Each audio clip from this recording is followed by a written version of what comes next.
In answer to the US's recent sanctions against Beijing, China has stopped sending important minerals to the US. The goal of the ban is to cut down on the production of materials that are needed to make electronics and defense gear.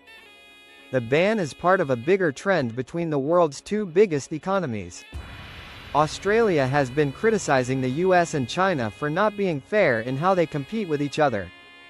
China has been stepping up its control over these minerals for a while now, but this news is especially important because it comes just one day after Washington's latest crackdown on China's chip industry. The Chinese Commerce Ministry's order says that this move is needed to protect national security, and it focuses on materials that can be used for both civilian and military purposes. Graphite exports to the US must also go through stricter review processes because of the order. China is limiting the sale of goods that have to do with gallium, germanium, and other rare earth minerals that are important for making semiconductors and ammunition. The limits made it easier to police export limits that Beijing started putting in place last year. This is the latest rise in trade tensions. China's chip makers that Washington has targeted are getting ready to deal with the new sanctions. They have promised to speed up the localization of their supply chains and keep making chips. But investors' trust has been low, and the CSI chip index has moved around more than 1% because of worries about things getting worse in the US. It was very clear from the ministry's comment that gallium, germanium, antimony, and super hard materials could not be sent to the US.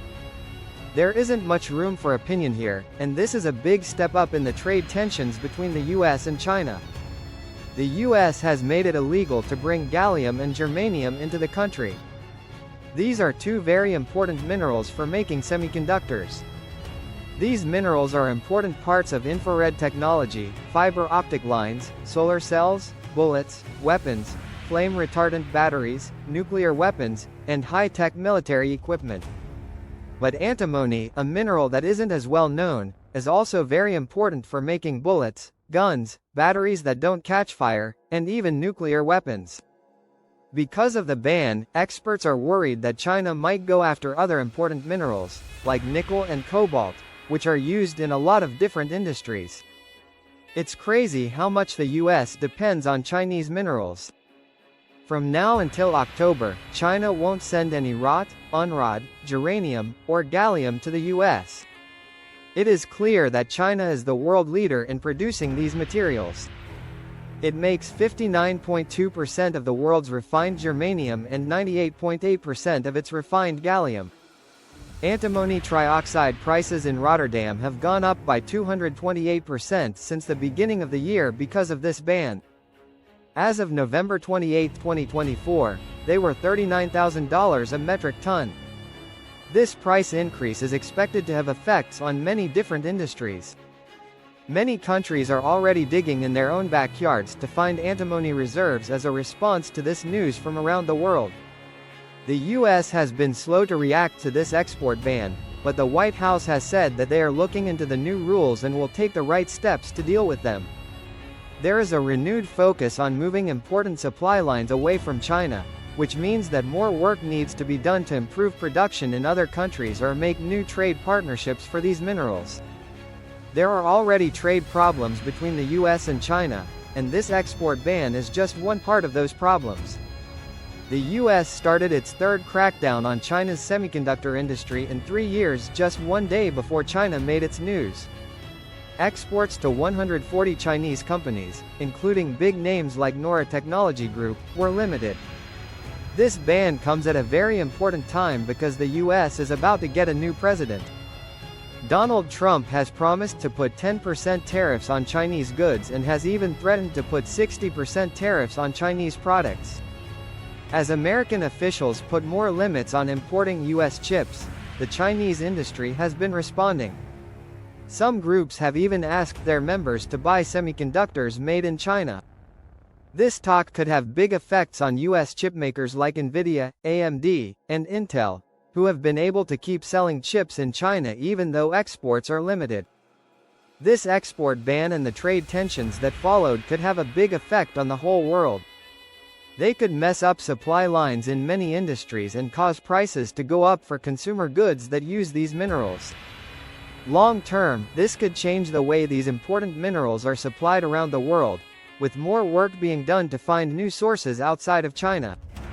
For example, to get these resources, the US could speed up the growth of its own mining projects or look for new partnerships with other countries. Perpetual Resources is building an antimony mine in Idaho with help from the US government. They think that China's move will make the metal more expensive and give its producer more supplies. Different experts have different thoughts on this situation, but most agree that trade issues are rising significantly. In 2010, during a territorial dispute, China put a 2-month ban on exports of rare earth metals to Japan without warning. This case is similar. Since many chemical plants in the US have shut down in the last few decades, the US may not be as vulnerable to China's actions as Japan was back then. But the United States still depends on these important minerals, and the ban on exporting super-hard minerals could be especially bad for the country's national security. A study released in November by the U.S. Geological Survey found that if China banned all exports of gallium and germ, it could have a big effect on the economy. It was predicted that America's GDP could drop by $3.4 billion. Losing access to important minerals that are only a small part of the value of goods like semiconductors can cost the economy, especially the defense industry, billions of dollars. Having a steady supply is important for national security, which could mean that the government spends more on mining and manufacturing in the United States. Canada has put a 100% tariff on Chinese electric cars, EVs, as well as on Chinese aluminium and steel. This is making the trade war between Canada and China more likely. China is now going after $5 billion worth of Canadian canola exports. The EV taxes are already causing a lot of trouble. Canada's canola farmers are getting ready to lose one of their best buyers, China. Canada's bottom line is affected by this political choice made on the other side of the world. Beijing has begun a probe into what might be unfair business practices after Canada was accused of flooding the Chinese market with cheap canola. Canada's EV tariffs went into effect on October 1, 2024. On October 15, 2024, a 25% duty on Chinese steel and aluminium was put in place. This is the same thing that the US did when they raised tariffs in May. Experts, the Ontario Premier, and people in the business have all called for similar steps to be taken since then. Jake Sullivan, who is President Joe Biden's top advisor and national security advisor, went to Canada and talked about the need for a level playing field and a security danger. Trudeau said that the tariffs were fair because countries like China have chosen to give themselves an unfair edge in the global market. This has put important industries at risk and put dedicated Canadian auto and metal workers out of work. Finance Minister Chrystia Freeland said that China's strategy of overcapacity, which is directed by the government, unfairly competes with Canadian auto workers and the auto sector. This makes it harder for Canada's electric vehicle, EV, sector to compete in both domestic and international markets. The United States and the European Union have also taken similar steps, putting 100% taxes on Chinese EVs and raising tariffs from 10% to 36.3%. The G7 has talked about a lot of different issues, including overcapacity and the security risks that come with some types of trade and supply chain problems. The US thinks that a united front and coordinated approach to these problems would be good for everyone, but Canada will make its own decision. Some people don't like that Canada's Prime Minister, Jennifer E. Dolman, has stayed in her job despite fighting within the Liberal Party. The Prime Minister said that Canadian canola imports will be the subject of an anti-dumping probe. This is a big deal because Canada's main export is canola, which was worth $5 billion to China in 2023. This isn't the first time Beijing has gone after the important crop. In 2019, they banned Canadian reptiles and put trade limits in place.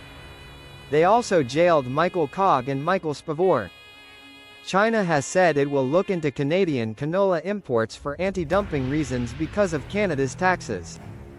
Canada's main product is canola, which was worth about $5 billion in 2023 when it was sent to China. The Canadian government has been putting a lot of money into the country's electric vehicle, EV, industry. For example, it has paid for battery plants in St. Thomas and Windsor, Ontario, and is expanding Honda's plant in Alliston, Ontario, to make more electric vehicles, EVs. These investments, which add up to about $52 billion, show that Canada wants to improve its ability to make electric vehicles.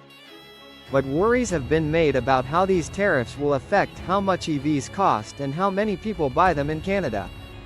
A director with the Electric Vehicle Association of Alberta, Andrew Bell, said that the tariff was a needless obstacle to bringing Chinese cars into the country.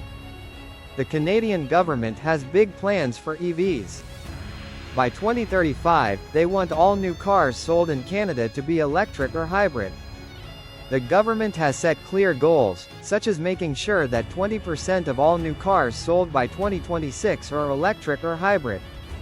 By 2030, that number will rise to 60%, and by 2035, it will hit 100%. Some business groups are worried that the tariffs will make people less likely to buy electric vehicles and will make it harder for Canada to move to a low-carbon economy. Bloomberg did a study in March that showed that even EVs made and driven in China, which has a very carbon-intensive power grid, leave less of a carbon footprint over their entire life cycle than internal combustion engines.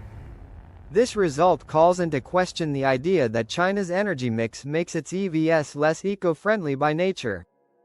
This problem has also been taken up by the Green Party of Canada, which says that trade policy decisions should be based on how they affect the climate. But the Green Party says that trade policy choices should be based on how they affect the climate. Trade problems between Canada and China could get worse and turn into a bigger trade war, which would have big effects on many Canadian industries. The anti-dumping study by China has put the canola sector at a high risk.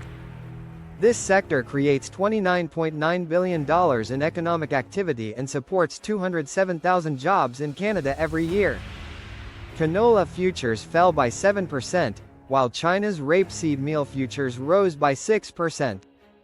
This could mean that China is switching to other sources of food, which could have long-lasting effects on Canadian farmers.